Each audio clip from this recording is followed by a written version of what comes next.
नमस्कार दोस्तों, आपका हार्दिक स्वागत है। आज के इस वीडियो में हम यूपीएचईएससी असिस्टेंट प्रोफेसर 2021 के प्रश्न पत्र की व्याख्या को देखेंगे। इससे पहले के प्रश्नों की व्याख्या को देखने के लिए आप वीडियो के अंत में प्लेलिस्ट में जाकर देख सकते हैं। आते हैं सवाल की ओर। आज का पहला सवाल, प्राचीन नागरी का दक्षिण भारत में क्या नाम है? नांदी नागरी। प्राचीन नागरी की जो उत्पत्ति है किससे हुई है? ब्राह्मी लिपि से हुई है, इसे याद रखेंगे। और दक्षिण भारत में प्रमुखतर किस क्षेत्र में है? महाराष्ट्र का दक्षिणी भाग, कर्नाटक, आंध्र प्रदेश, एपी आंध्र प्रदेश और महाराष्ट्र का दक्षिणी भाग। ये यहाँ पे प्रमुख रूप से नांदी नागरी की बोली है। आते हैं अगले प्रश्न पर।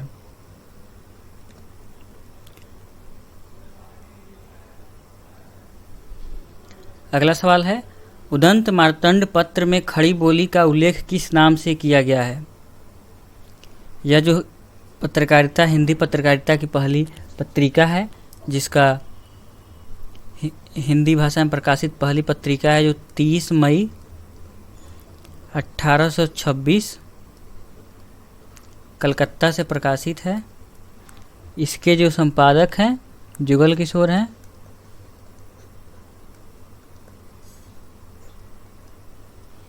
और यह जो है साप्ताहिक पत्र है।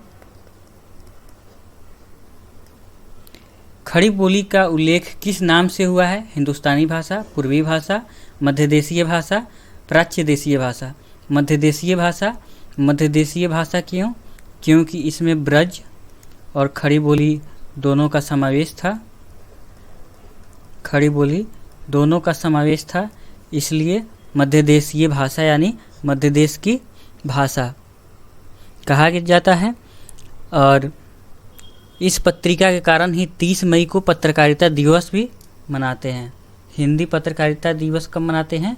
30 मई को मनाते हैं पत्रकारिता दिवस। हिंदी पत्रकारिता दिवस कब मनाते हैं? 30 मई को मनाते हैं। तो इसे याद रखेंगे। हिंदी की पहली पत्रिका उदंत मार्तंड को खड़ी बोली का उल्लेख जो है मध्यदेशीय भाषा के रूप में है, इसे याद रखेंगे। आते हैं अगले सवाल पर।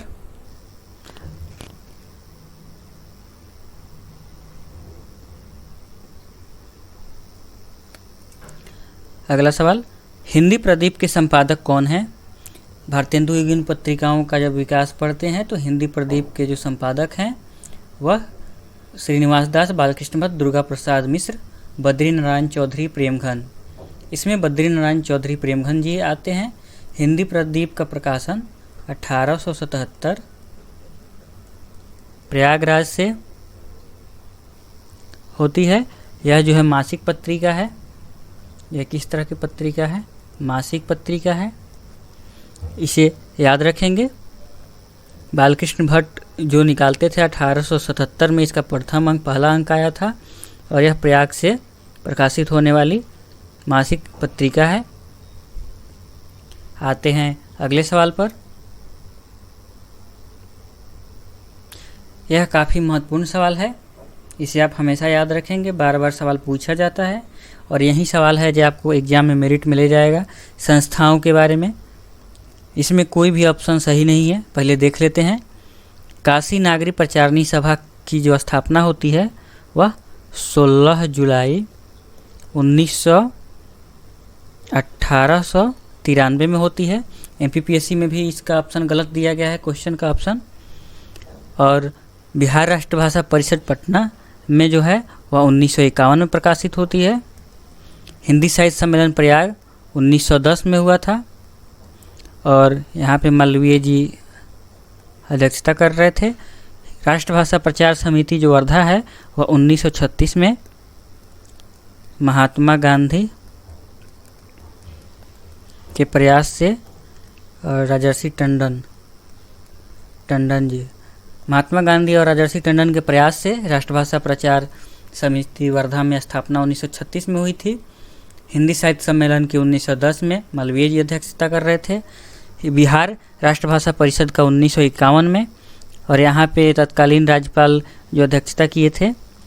और बिहार राष्ट्रभाषा परिषद से एक सवाल पूछा जाता है, कौन सी पत्रिका प्रकाशित होती है? तो उस पत्रिका का नाम क्या है? परिषद। पत्रिका का नाम है परिषद पत्रिका, ये ध्यान रखेंगे। और नागरिक प्रचारणी सभा 1893 में स्थापित है और 1896 में 3 साल बाद पत्रिका प्रकाशित होने लगी थी। तो इन सभी तथ्यों को आप एक साथ याद रखेंगे, यह काफ़ी महत्वपूर्ण है।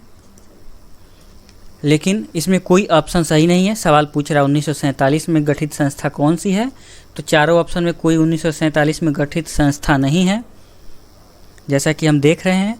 आते हैं अगले सवाल पर।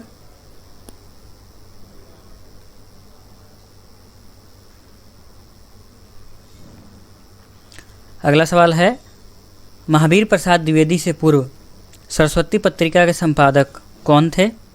सरस्वती पत्रिका का प्रकाशन 1900 से प्रारंभ होता है। उस समय संपादक मंडल था, लेकिन संस्थापक कौन थे? चिंतामणि घोष संस्थापक। और जो संपादक मंडल था, इसमें चारों ऑप्शन में जितने लोग सभी लोग थे, संपादक मंडल में सभी लोग थे। 1901 में इसका संपादन श्याम सुंदर दास ने किया और 1903 से 1920 तक महावीर प्रसाद द्विवेदी जी ने संपादन किया। सरस्वती पत्रिका का प्रकाशन कहाँ से होता है? तो वह जो है इंडियन प्रेस, प्रयागराज इलाहाबाद से प्रकाशन होता है। तो इन सभी तथ्यों को याद रखेंगे। महावीर प्रसाद द्विवेदी ने सरस्वती पत्रिका का जो संपादन शुरू किया था 1903 से 20, उनसे पूर्व श्याम सुंदर दास 1901 में थे। सरस्वती पत्रिका की जब स्थापना हुई 1900 में, तो वो संस्थापक थे चिंतामणि घोष और यह इंडियन प्रेस प्रयागराज से प्रकाशित होती है। और सरस्वती मंडल जो गठित हुई थी 1900 में, उसमें राधा कृष्ण दास, किशोरीलाल गोस्वामी, श्याम सुंदर दास, जगन्नाथ दास रत्नाकर, ये सभी लोग थे। साथ ही इसमें एक नाम और छूट रहा है,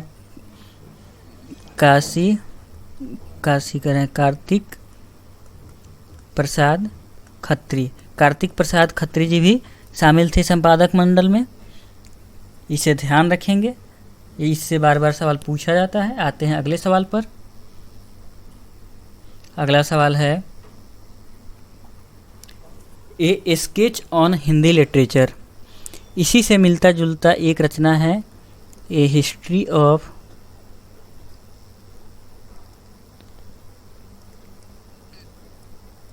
Hindi literature. A history of Hindi literature और a sketch on Hindi literature, दोनों में कन्फ्यूजन ना हो इसलिए एक साथ ही इसको बता देते हैं। याद करने के लिए ट्रिक ये है कि जो इतिहास है, हिस्ट्री जो है इतिहास फेक है, अर्थात इस पुस्तक के जो लेखक हैं F.E.K. किस पुस्तक के लेखक हैं? ए हिस्ट्री ऑफ हिंदी लिटरेचर। और जो स्केच है, स्केच ऑन हिंदी लिटरेचर, इसके लेखक जो हैं एडविन ग्रिप्स हैं। तो इसे याद रखेंगे, इसमें कोई कन्फ्यूजन ना हो, इसलिए ऐसा। जो स्केच ऑन हिंदी लिटरेचर है वह 1917 में प्रकाशित है, या पहले आया है। और ये हिस्ट्री ऑफ हिंदी लिटरेचर जो है यह 1920 में प्रकाशित है, इसे याद रखेंगे।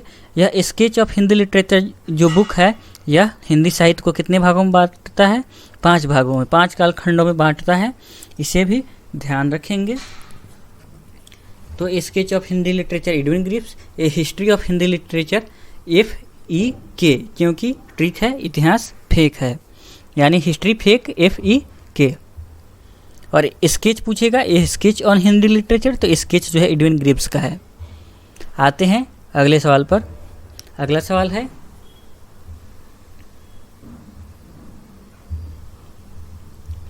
ढोला मारू रात दुहा में ढोला के पिता का क्या नाम है? यह जो कथा है वह राजस्थान में काफ़ी चर्चित है। इसके लेखक, इसमें ढोला के पिता का जो नाम है जसवंत सिंह नहीं है, राजा नल है। इसका जो सही उत्तर है राजा नल, राजा जयसिंह और हरराज सिंह दोनों नहीं हैं। ढोला मारूला दोहा जो है 11वीं सदी में 11वीं शताब्दी की रचना है। यह लोक भाषा में है, काव्य रूप में है। इसमें ढोला और मारू की प्रेम कथा है। ढोला प्लस ढोला और मारू की प्रेम कथा। ढोला के पिता के जो नाम है वह राजा नल है, इसे याद रखेंगे। राजा नल ढोला का पिता है। आते हैं अगले सवाल पर। अगला सवाल है, गोरखनाथ का समय 11वीं सदी यह मान्यता किस विद्वान की है? राहुल संस्कृत्यायन गोरखनाथ का समय कब मानते हैं? 845 ईस्वी। हजारी प्रसाद द्विवेदी कब मानते हैं? 9वीं शताब्दी। रामचंद्र शुक्ल कब मानते हैं? 13वीं शताब्दी। और पीताम्बर दत्त बर्थवाल एक कब मानते हैं? 11वीं शताब्दी। तो पूछा जा रहा है गोरखनाथ का समय 11वीं सदी किस विद्वान की है? तो पीताम्बर दत्त बर्थवाल की, ये याद रखेंगे। 13वीं शताब्दी जो रामचंद्र शुक्ल हैं उनके साथ राम कुमार वर्मा जी भी मानते हैं कि गोरखनाथ का समय 13वीं शताब्दी है। तो 9वीं शताब्दी दो लोग मानते हैं, राहुल संस्कृत्यायन 845 ईस्वी, हजारी प्रसाद द्विवेदी, दो लोग 9वीं शताब्दी। 13वीं शताब्दी में रामचंद्र शुक्ल और राम कुमार वर्मा। 11वीं शताब्दी जो है गोरखनाथ की समय सीमा जो मानते हैं पीताम्बर दत्त बर्थवाल, इसे याद रखेंगे। इस तरह के सवाल पूछ लिए जाते हैं। आते हैं अगले सवाल पर। नाथ पंथ सिद्धों की परंपरा से ही छंटकर निकला है। सिद्धों की परंपरा से छंटकर निकला है, यह जो कथन है किस आचार्य का है? रामचंद्र शुक्ल जी का है, इसे याद रखेंगे। राहुल संस्कृत्यायन कहते हैं कि नाथ साहित्य सिद्धों की परंपरा का विकसित रूप है। राहुल संस्कृत्यायन क्या कहते हैं? सिद्धों की परंपरा का विकसित रूप है। नाथ पंथ जो है सिद्धों की परंपरा का विकसित रूप है, यह राहुल संस्कृत्यायन का मानना है, इसे भी याद रखेंगे। आते हैं अगले सवाल पर। दक्षिण के अलवार संत किस शाखा से संबंधित है? अलवार और नैनार। नैनार जो थे शैव थे, अलवार जो थे वैष्णव थे। वैष्णव में ये राम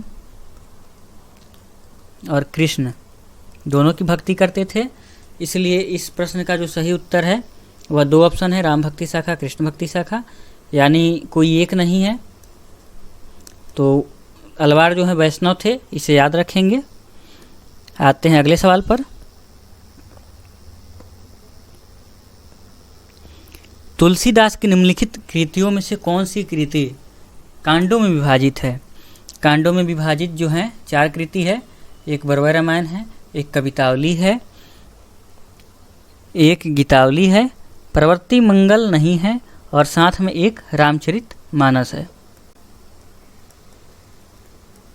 उत्तर कवितावली का उत्तरकांड सिलेबस में है, तो इसमें कोई कन्फ्यूजन नहीं है। रामचरितमानस में उत्तरकांड है ही, गीतावली में भी है और बरवै रामायण में भी है, ये इसे ध्यान रखेंगे। तो इसका सही उत्तर हो जाएगा कौन से कांडों में विभाजित नहीं है? तो इसका सही उत्तर हो जाएगा पार्वती मंगल। पार्वती मंगल कांड में विभाजित नहीं है, बाकी चारों पुस्तक हैं, ये 3 और प्लस रामचरितमानस, ये जो 4 हैं वो कांड में विभाजित हैं, इसे याद रखेंगे। कांडों का क्रम भी याद रखेंगे, पूछा जाता है कौन सा कांड पहले और कौन सा कांड बाद में आता है, तो कांड का जो क्रम है उसे याद रखेंगे, रामचरितमानस के अनुसार ही याद रखेंगे। अगला सवाल, इस 2021 प्रश्न पत्र का आखिरी सवाल, रामानुजाचार्य की भक्ति की भावना किस प्रकार की है? रामानुजाचार्य श्री संप्रदाय, श्री राम, राम भक्ति शाखा, राम भक्ति शाखा के चर्चित कवि तुलसीदास, और तुलसीदास का भक्ति भावना किस तरह का है? दास्य भाव है। तो इसका सही उत्तर कौन सा होगा? ए होगा।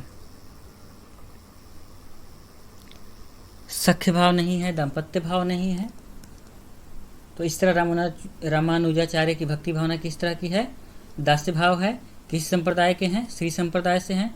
इनका दर्शन का क्या नाम है? विशिष्ट द्वैतवाद। इसे याद रखेंगे। अगर यह प्रश्न सीरीज आपको अच्छा लगा हो तो आपका बहुत बहुत धन्यवाद। आप इसे लाइक, सब्सक्राइब, शेयर ज़रूर करें।